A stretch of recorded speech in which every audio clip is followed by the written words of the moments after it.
Welcome to another episode of Bridge to October. My name's Andrew D'Agostino, that is Cooper Smith, and today we're going to talk some Guardians baseball. And man, there's been a lot of headlines out there, negative and positive. And first off, we're going to start with Chase DeLauter. He's day to day right now with lower body soreness. He was scratched yesterday for precautionary reasons against the Rangers, and Thursday he was not in the lineup today against the Mariners as well. Um, Clubhouse vibe, a lot of concern because this is a guy that has dealt with injury problems for the last couple of years. But Voter says he's doing fine. He's feeling better today. And right now, the medical group is just reassessing him.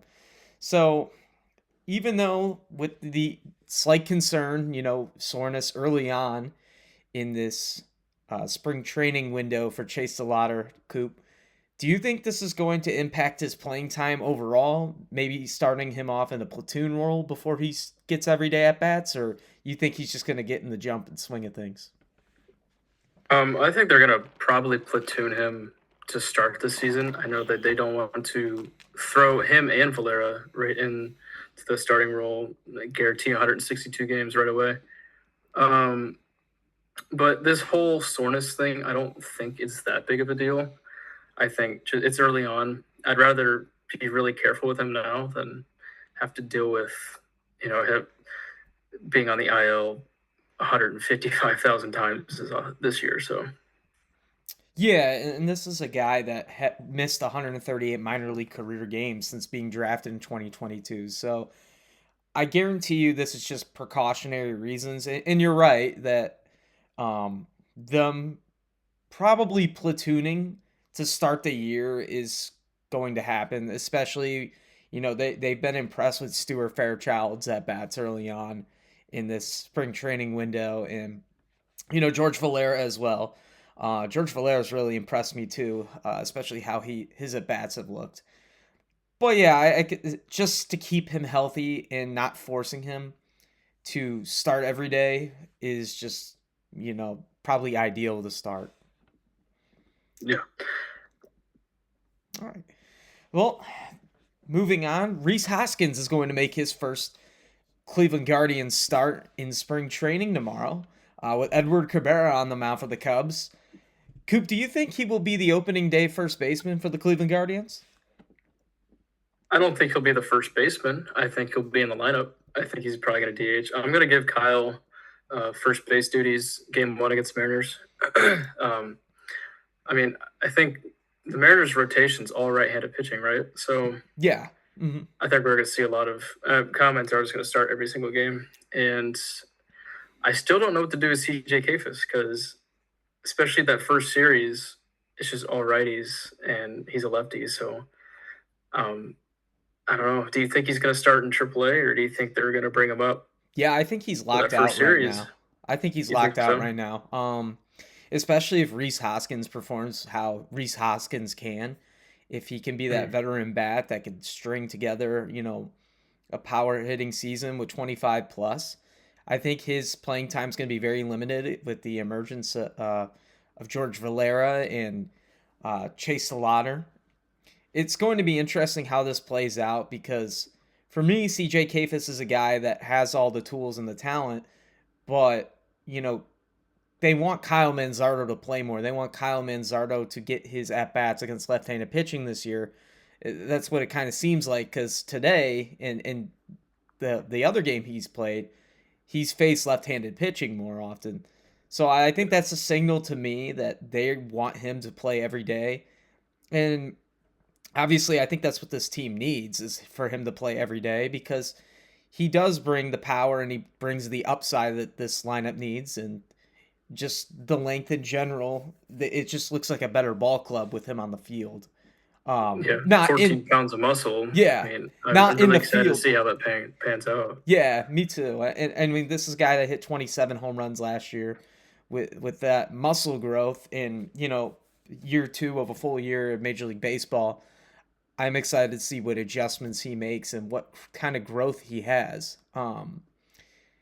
My issue is I think both of them are just awful defensively, and I just want to hear your thoughts of how that's going to play out. It's not going to be pretty. I think CJ's the best defensive first baseman we have. I think. Mm-hmm. That's why I just don't know what to do. I keep going back to CJ Kafis. I just don't know what to do with him because I know Hoskins and Manzardo are going to be horrific over at first base Yeah. defensively. Maybe Kyle is going to shock us and play some good first base, but I don't know, man. He just like it for me. The way this is playing out, it seems like CJ Kafis and Stuart Fairchild and probably Carter Kieboom are going to be last day cuts. Like it's going to be come down to those three guys for those final roster spots. And I think the discussion that we're having right now, and I'm pretty sure it's already going on, is what are we going to do with CJ because he is the best defender right now at first base. They want David Fry to catch. They kind of showed us that and kind of told us that already because he's already caught 2 games this spring. To me, it seems like that CJ Kafis will either start in AAA or he's going to be on the bench, play a day game or two, but come in late in games for a defensive replacement. What are your thoughts on that? I could definitely see him coming off the bench. Mm-hmm. I mean, Nolan Jones, he had that really good first game. Granted, it's all early, so I'm not taking anything into account right now. Yeah. But Nolan Jones had that really good first game. He's 0 for 10 cents. So, yeah. That's something he's been doing the past 2 seasons. He has a good game, and then he's silent for a couple weeks. But I don't know. Kafis could replace Jones on the roster, but they paid Jones $2 million. I don't think they're going to get rid of him. Yeah, and that. Yeah, my fault to cut you off, but he's also out of options. You know how this front office, works, where they give these guys literally until the end of day, the end of light, till they're completely washed. So I don't see them moving on from Nolan Jones until like possibly like a June stint where they've seen enough of him hitting, with a 550 OPS. So yeah, he's gonna hit one home run that's like 470 feet. And yeah, he's by himself another month and a half. Dude, he struck out 25% of the time. I didn't realize that until today when I was looking over the stats. Yeah, I don't know. He's something. I want him to be really good. I love the guy. Yeah. But I have no more patience for him. Yeah, you were excited when he went to Driveline. You saw that video. Dude, we talked about that for a couple days. I still am excited. He's got to come out of the gate, firing and just proving that he belongs here. If not, he's gone. Yeah. I think I saw on the Zach Meisel podcast, I don't know if you watched it, but yeah, that he didn't think he was coming back.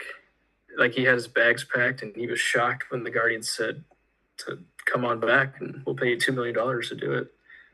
Yeah, I would be shocked too, dude. He bet he had like 600 OPS and terrible numbers across the board except for his arm strength.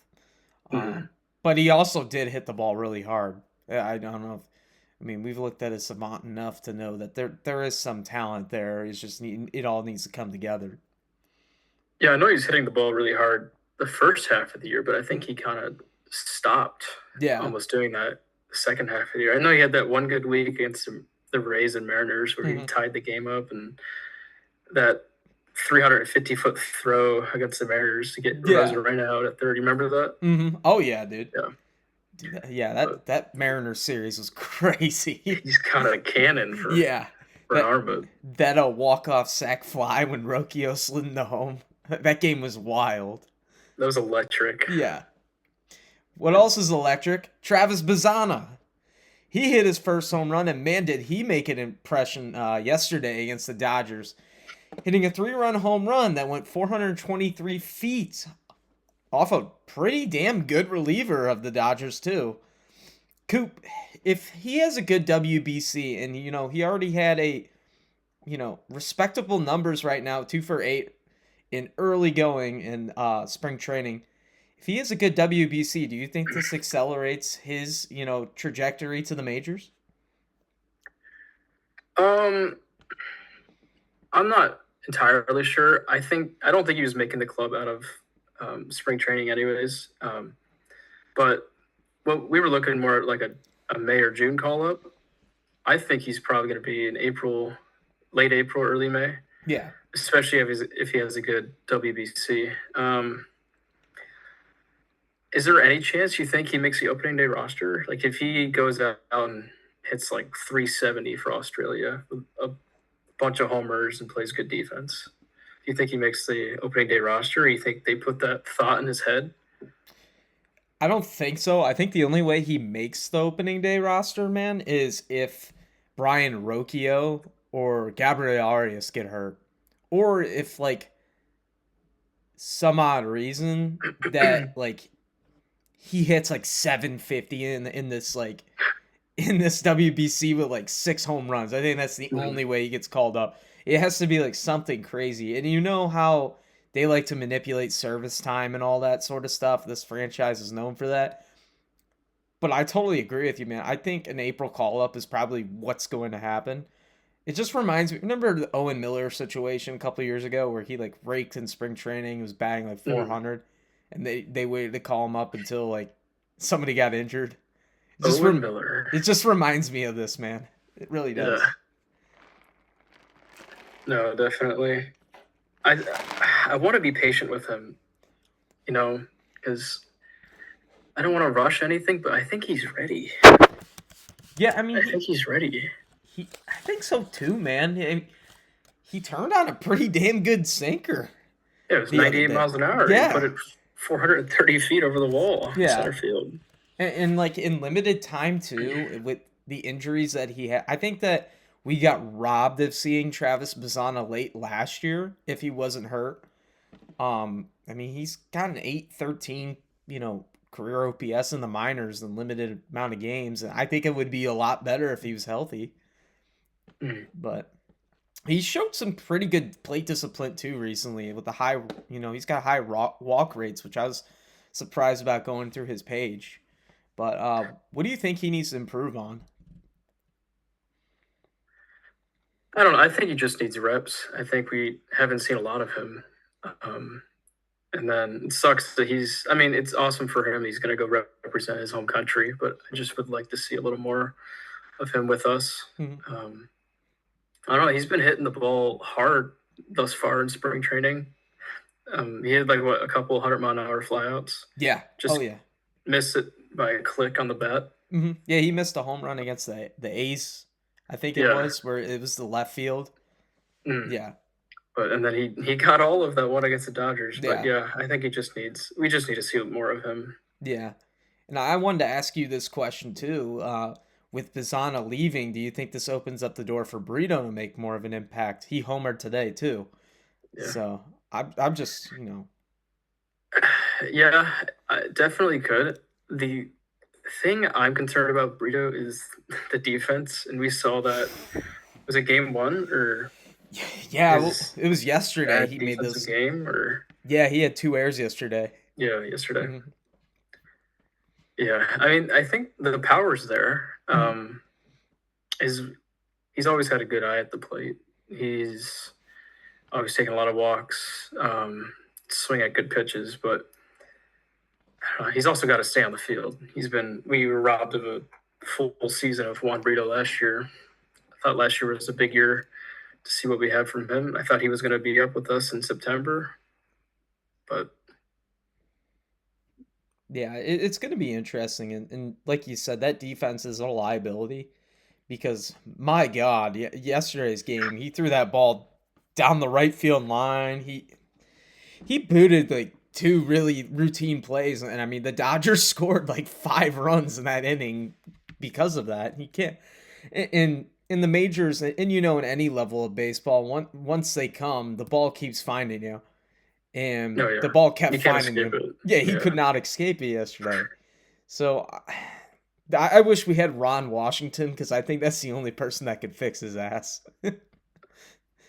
Yeah, he's a great coach. Mm-hmm. Yeah. So another, door that might be open and possibility for these other prospects that we're going to talk about. PD Halpin, he homered today. He showed some early strong multi-hit games. He hit a homer, like I mentioned today. Kind of a dark horse guy on this roster to make the team. What are your thoughts on PD Halpin? Do you think that he has any sort of shot making to the club, or do you think that he's even a Major League Baseball player? Because I know some of these guys are kind of quadruple A guys. Um, Out of the gate, no. He's going to be in the minor leagues. But he reminds me of Miles Straw a lot. The contact first, fast, good defensive player. There's definitely a role for him in the major. I think he's a major league ball player. Mm-hmm. He's not going to hit 20 home runs. He's not going to hit 320, but I think there is a good ball player in there. But he's going to be in the minor leagues to start. Yeah, he kind of is like I don't know. His swing reminds me of a Timu PCA a little bit if you watch it. Yeah, Kind of same I could see skill, that. kind of the same skill sets too. Like really speedy, plays good defense. Halpin doesn't really hit for power, but Halpin is very good, like contact oriented wise. I think his stuff can play. What really depends on his level of success is if he plays every day. That's a lot of the time with these young guys too, because when Halpin played every day in the minors, his stats kind of showed like he was pretty good, above average. Um, I don't think we need any more left-handed bats in this lineup, though. So I think, Enough of those, please. yeah. I mean, how? Besides Bazzana, he can come up. Yeah, And Cooper Ingle, too. yeah. But He's and welcome. Ralphie Velasquez, I guess. But Yeah, dude, it's all lefties. dude, I know. I mean, how many righties do we have in this 40 man? I mean, Alfonso Rosario. He's disappointed me this spring, man. I expected Yeah, a lot more. It's it's early. early. It's It's early. Yeah, February 26th. But yeah. It's early. It's early. You're right. He's only had like what 8 at bats. yeah, I like him a lot. Yeah. And he's got so much. I hate this word, but he's got so much aura, dude. Oh God, man, we can't be giving the viewers some brain rot. I know, but he's got so much of it. Yeah, he does have a lot of aura, man. I like his swing. His swing is so powerful and violent. It's so It is violent. scary. Yeah, He's smoked the ball a couple times. he did. Yeah, yeah, man. But Well, let's talk about Cooper Ingle, man. I mean, I don't have this on the show notes going off script, but what are your thoughts on Cooper Ingle? You think he can come up sooner or later, or do you think he can make it out of? I don't think he'll make it out of spring training, but do you think that could be a possibility? yeah, I definitely think so. I mean, we saw that power a little bit a couple games ago. I don't know. I think he just needs probably a half year in AAA, and then give him a shot in the majors. But I mean, what are we going to do with the catcher position then, with Fry and Hedges, and Naylor? Yeah. Well, Well, I think Hedges has got to be released that or after that. Phantom IL, like you said the other day. Oh yeah. But Yeah, just dude, go on the Phantom IL, be a coach. You're still around the guys. You're still on this team. This team cannot win without Austin Hedges, apparently. yeah, no. I'm very, I wonder like what he does in that clubhouse to make him. I mean, he has a great personality, but I wonder what else he does down there because they don't want to let him go. No, I know. He left in 22, won a World Series Yeah, in 23, came came back. We were back. 3 wins away from the World Series. Yeah, unreal.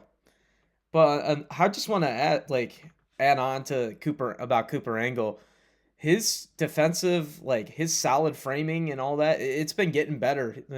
He changed from going into the traditional catcher setup to the one knee. His framing went up a couple points on here when I'm looking at his page.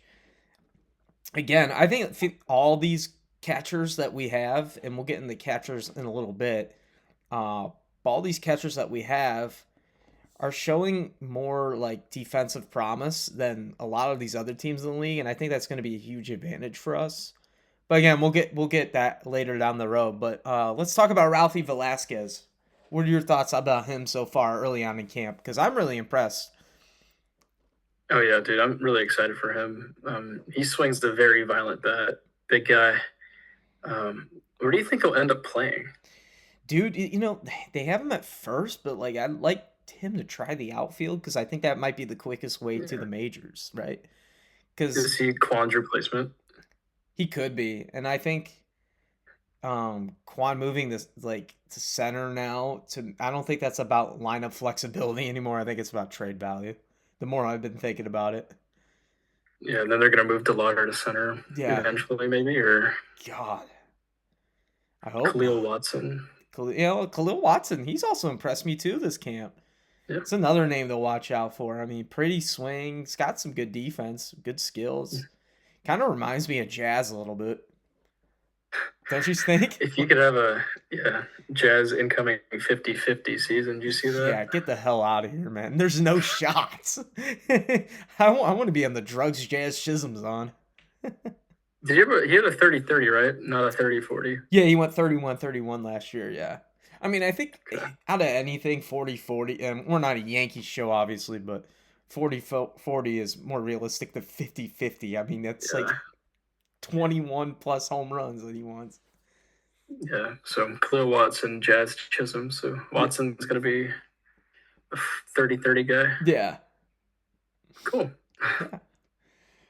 All right. Well, we got to talk about Joey Cantillo, man, and they're a little bit concerning overall. I know it's only 2 starts, but I got some confidence for tomorrow. Not tomorrow. For the future, excuse me, with him. With the early struggles right now and the lack of command, what do you think needs to happen for Joey Cantillo? And do you think his spot is potentially up for grabs? I mean, if he keeps pitching like this, then yeah, I think they'll probably just ship him to AAA and start with the other five. But no, I think he's gonna be just fine. I mean, spring training, especially early on, is a time to work on stuff, which I think he's just trying to work on some stuff. I know a lot of the contact he's been giving up has been like pretty weak. Mm-hmm. I mean, it's been a couple of hard hit balls here and there, but it's been a lot of like 80-mile-an-hour doubles down the line. Or I'm not worried about him. His changeup's still filthy. I think he hit 94 today Yeah. with a fastball. So the stuff's still there. I think he's just gotta get back into the groove of everything. Yeah, and I was watching a little bit today. He was like falling off the mound, falling off on his glove side, so he's missing more into righties. Yeah. Which is something I think Carl and him are gonna fix. Yeah, that all that stuff, and you've pitched for a long time. It's very easy to nitpick and fix. That's all just like glove work and all that sort of stuff. Yeah. But no, I'm not worried. Yeah, no, I'm not worried at all. I think that his fastball, his stuff plays. I know you like his changeup. I like his changeup too. I think it's one of the most underrated pitches in all of baseball. But yeah, I love his curveball too. Yeah, I do too. Little 12-6. Yeah. Uncle Charlie. Oh yeah, man. I wanted to talk a little bit about Logan Allen. Logan Allen had a pretty impressive start against the Reds. He's slated to start tomorrow against the Cubs. What should we look out for Logan Allen? Just maybe if he could just keep it up. I mean, he's had a 2 good start. Has it been 2? 1, yeah. Okay, he's had a good start. Starts tomorrow, yeah, against the Cubs. Okay.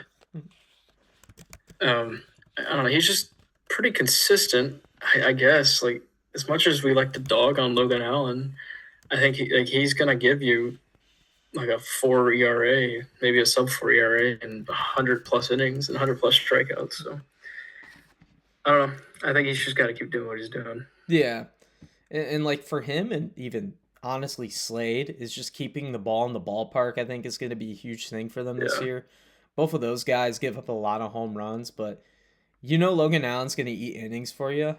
And if he could continue to, do what he's doing early on in spring, he was getting ahead in the count against the Reds. And when Logan Allen could get ahead of the count, teams get in trouble because, when he stops walking guys, and it comes with a lot of these guys. When he stops walking them, he's going to give you a quality 5 to 6 inning start. Yeah, you mentioned it. When he last year when he fell behind a ton of batters, I mean, he was getting hit left and right. But when he can command all of his pitches in the zone, I think he's a very good pitcher. Mm-hmm. There's a very good pitcher in him. Yeah, and the one thing too is like his fastball to me, and when I watch him is when he misses low in the zone, that's where all of his hard hits are at. Honestly, if he could just keep it away from the middle of the plate, because that's where majority of the home runs come from, is his fastballs that he leaves right down the middle. If he could just miss up and try to get some more ground balls, but yeah, man. Do you remember when he was hitting the head by like 106? Oh he yeah, came out and threw 6 scoreless. Yeah, yeah. I think it was what gave up back-to-back homers, got hit in the head, and then 6 straight innings. Who was that against? That was in 24, right? Yeah. Diamondbacks. Oh yeah. Who hit him? Was it Cattell, or did Cattell hit a home run? Cattell hit a home. Wait, I think it might have been Josh Bell that hit him in the head. Was it? Let me see. Yeah, look it up. Look it up. Drilled in head versus D-backs. Logan Allen.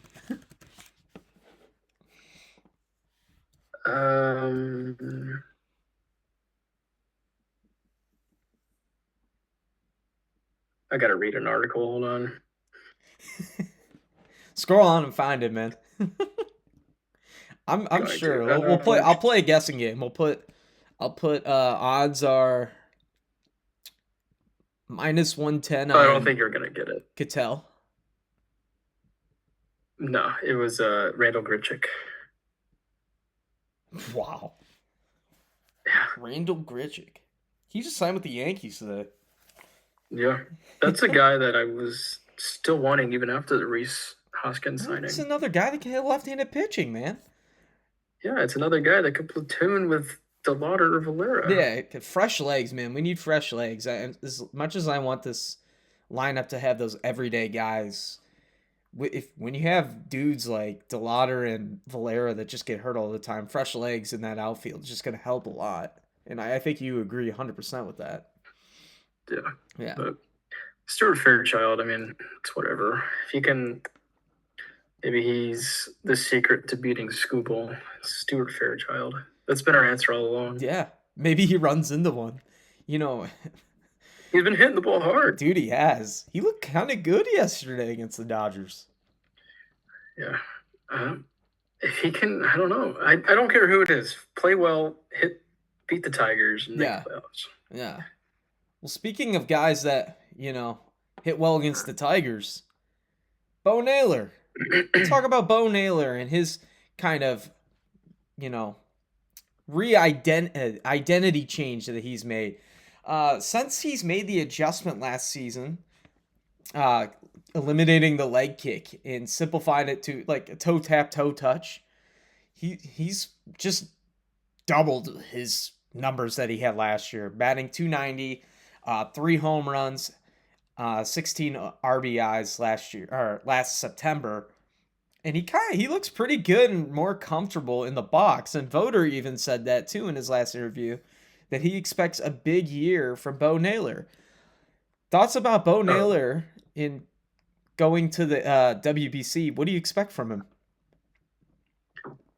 Yeah, that toe tap has been working wonders, has it not? I mean, it's so much more simple than that giant leg kick. Yeah. But we saw it last spring. Last September. Saw it last October, and we see it so far this spring. I mean, I'm really excited for him. I think this is finally the year that he hits like we know he could. And I think he finally hits 20 home runs this year. There's my bold take. He hits 20 home runs. He hits 20? I see it. So Bo Naylor breakout year for you. Bo Naylor, breakout in quotations. I think maybe like 220 with 20 homers and good defense. I think that's perfectly fine. Over 700 OPS or still below 700? Oh, yeah. I'll say, what was it last year? I think he had the third highest OPS on the team. Let me check. That's awesome. Bo Naylor OPS. I gotta check. Should know this. I think it was like 661. His average is 195.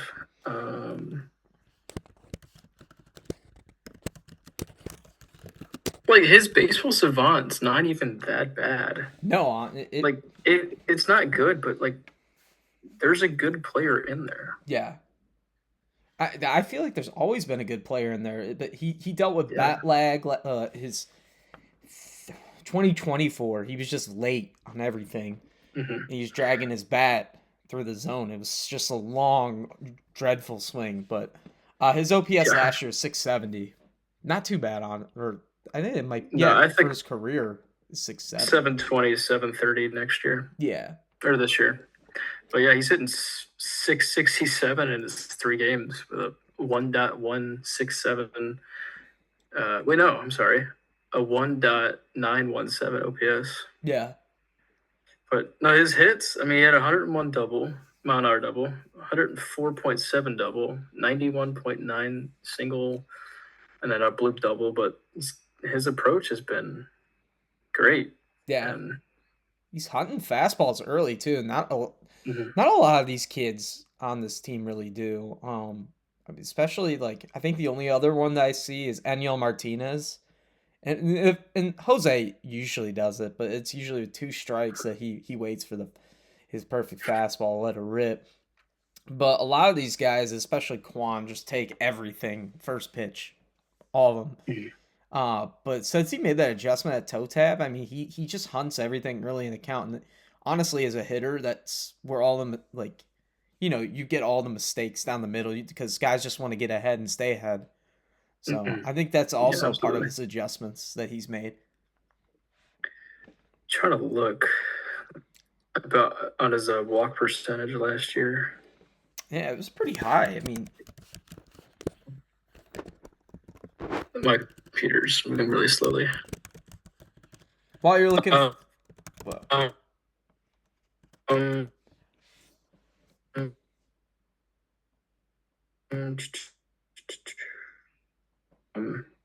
yeah, his walk percentage last year was 10.9% compared to 7.5% in 2024, and then his K percentage last year was 23.9%, and his K percentage 2024 was 31.4. So he's cut the K percentage down a lot, and he's walking more. Yeah, and that's big because, well, obviously, I think this entire team is really doing that, but for a catcher, that's pretty impressive, honestly. Mm-hmm. Yeah, big year for Bo. Yeah, and especially having Fry back, I think that's going to take a big load off of him too. Yeah, and we'll segue into that. David Fry, Voter was talking to the media and said that, with 2 TJs and a broken face, he could finally get back out there, basically. Yeah. Fry is, I was at that game. That was awful. I was too. Yeah, dude, I was standing on the third baseline, and my cousin I have it on video. So do I. Yeah. I was like, I thought he was going to come through and tie the game up, but it's carted off the field. Dude, he squared up, and that was just... I mean, a laugh, but like... No, I know, but it was the only video I took all year, too, at a game. Don't ever pull your phone out at a game again. No. But back to David Fry and his health and returning to catching. He voters said he looked fantastic behind the plate, and he's honestly, his throws down, he says, are just stronger and on the money more often. With David Fry finally feeling like himself again, could we see the David Fry of old, like the 2024 All-Star version, come back out? The guy that smashes left-handed pitching. Could you see that happening again, or do you think that last year was kind of just things to come? No, I don't think last year was things to come. I think he didn't have a spring training last year, so he was constantly trying to build up. They rushed him back from the minor leagues as well, and I think he just felt a lot of pressure to get back to where he was. But no, full off season to work, full spring training to work. mean, I don't know if he's ever going to be an all-star again, but I think he's always going to be that guy that's going to crush left-handed pitching. And then he's going to run into a few against righties. So I think he's just a good overall ball player. Yeah, it's not a bad guy to have on your ball club, obviously, and No. especially with the Tigers, like we've talked about many times, bringing in Framber Valdez and Tarek Skubal, having a guy like David Fry in your lineup that smashes left-handed pitching. Yeah. He has an 900 or 850 OPS against lefties. Yeah, not just bringing Rhys Hoskins, but like having David Fry back makes this lineup against left-handed pitching just so much better. Oh, absolutely. 128 weighted runs created plus against left-handed pitching for David Fry. So, That'll play. Not to mention, I know I'm not high on Enyel Martinez, but we talked about it a bit last episode. Is he also raked against lefties? So there's options here for those type of guys, and maybe I'm just gonna throw hypothetically like something doesn't work out. Let's say Stuart Fairchild doesn't look good. We have an injury in the outfield. Maybe they bring in a guy like Tommy Pham to help out too against lefties. I just kind of thought about that on the spot. But I think overall, potentially this lineup looks a lot better on paper right now than it did, 2 weeks ago. Yeah, no, for sure. And like you said, if things don't work out, I think they're going to bring in an external option. I don't know who that's going to be, but I don't know. Is Andrew McCutchen still out there? Yeah, he's still available. I think the Pirates did him dirty, man. Oh, yeah. I mean, that's a really good veteran guy to have to teach these young kids. Maybe bring in Andrew McCutchen. It won't hurt. The only thing is, especially if he's still a free agent, like in May or June, bring him in. Yeah. I'm trying to think what other potential fits, because I feel like this is going to happen either way. Like, with two outfielders that get hurt all the time, like we've said multiple times in this episode, and we don't know what we're going to get out of Stuart Fairchild. We don't know what we're going to get out of Jonathan Rodriguez. And honestly, Jonathan Rodriguez does not look good this spring at all. I think an external option is very possible for this ball club coming into opening day. I mean, they did it last year bringing in Nolan Jones. They're bound probably to do it again this year.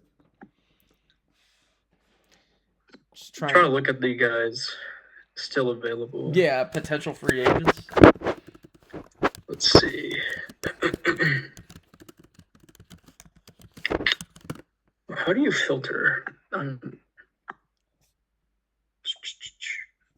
Oh, there we go. Available guys still out there. Starling Marte. Don't hate it. Would be good. Yeah. No Max Kepler. No to Jesse Winker. Tommy Pham. Okay. And you got, isn't Kevin Pillar, didn't he just retire? Yeah, he retired. Yeah. And then Hunter Renfroe. I don't like that because Hunter Renfroe is just like, I mean, he plays good defense, but other than that, like, it's like having another Jonathan Rodriguez on the team. It doesn't say McCutchen unless they, was he a DH? Yeah, he was a DH. Yeah, they put him as a DH. Yeah. Yeah, I think if things don't go the way we want them to, I think bringing in a guy like McCutchen, or not McCutchen, well, maybe, or who else did we just say? Tommy Pham or Starling Marte. Yeah. Maybe, I hope Stuart Fairchild works out. But me too, man. Me too. Our last topic we're going to touch on today is the bullpen, and Shawn Armstrong. He's just been doing side bullpens. I don't know why I was thinking about that. God, the one reliever that we have in Single A caught my eye. Little, he went conventional and then went to sidearm. But this bullpen to me is very interesting. The pieces that we have right now, especially, the unfortunate loss of Emmanuel Clase due to betting, kind of put us in a little hole. Obviously, Cade Smith's going to be the closer. Hunter Gaddis is going to be the setup man. Shawn Armstrong, how does he fit this team? And, he had a really good year last year for the Rangers. How does he fit on this team?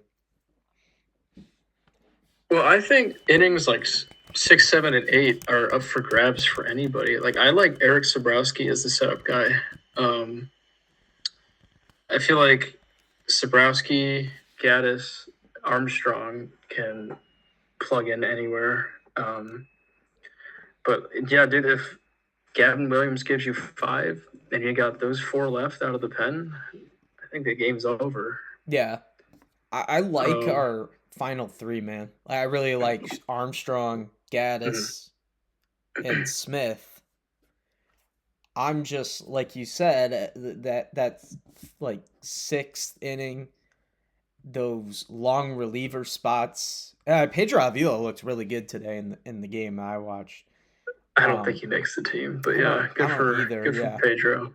yeah, but I did want to ask Colin Holderman has been getting shellacked. Yeah, No, it's been it's not been pretty. It's 2 starts, but man, 4 runs in his last appearance. Do you see him making the ball club, even though he has a major league invite? I don't know. I I like to think he's gonna be okay, and it's just maybe new team nerves or something. But I don't know. It's been really ugly for Colin Holderman thus far. But like I said, it's or late February. Yeah, Let's give him some time. yeah, and then He's got a filthy 99-mile-an-hour sinker. he does, but he leaves it down the middle, man. I mean, he was throwing BP to the Dodgers. Let Carl Willis get another month with him. Yeah. See what happens. Oh yeah. Well, and then another guy I want to touch on, Connor Brogdon. He had a good outing yesterday against the Dodgers. Philly fans, when I was reading the comments section when we signed him, weren't too high on him. But this is a veteran guy. He's got really good stuff. How do you think he fits in our bullpen? I used to be a middle of the pack guy, innings eater, because he was a starter before, was he not? Yeah, he was. Mm-hmm. Yeah, so he's probably gonna take that Pedro Avila role, if he keeps it up. Yeah, I mean his Wait, has Peyton Paulette pitched at all? No, he has not yet. No.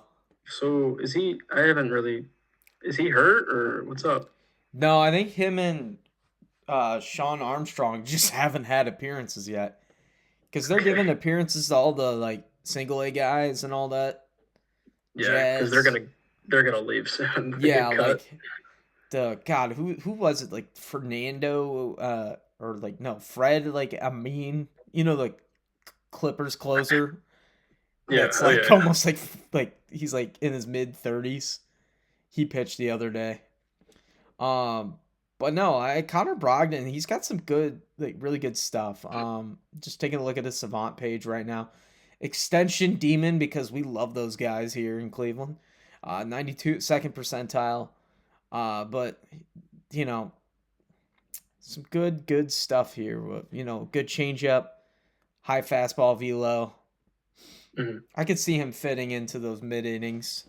Potentially like running in with Festa too. Festa's in an interesting spot because like he's looked really good. He does, but I feel like he's still battling for his spot as well. I think his spot's pretty safe. You think he's solidified. He's votes. He's what Brian Shaw was to Terry Francona. Yeah. Did you see that Twitter page, Fiesta Festa? I gotta send it to you. It's just a guy that glazes Matt Festa. My God. Yeah. Yeah. But yeah, man, Matt Festa. He's gonna be the first guy to the pen this year. This year? I'm calling it. Yeah. First guy to the pen. Tie game in Seattle. It's like 2-2. Yeah, 6th inning. 6th inning. Here comes Festa. Yeah. I can't wait, man. I don't know. Only 4 more weeks one more from month. Today. We're almost there. Well, that's all for you guys today. Thank you for tuning in as always. This is Andrew. That's Cooper. We'll see you next time on Bridge to October. Peace.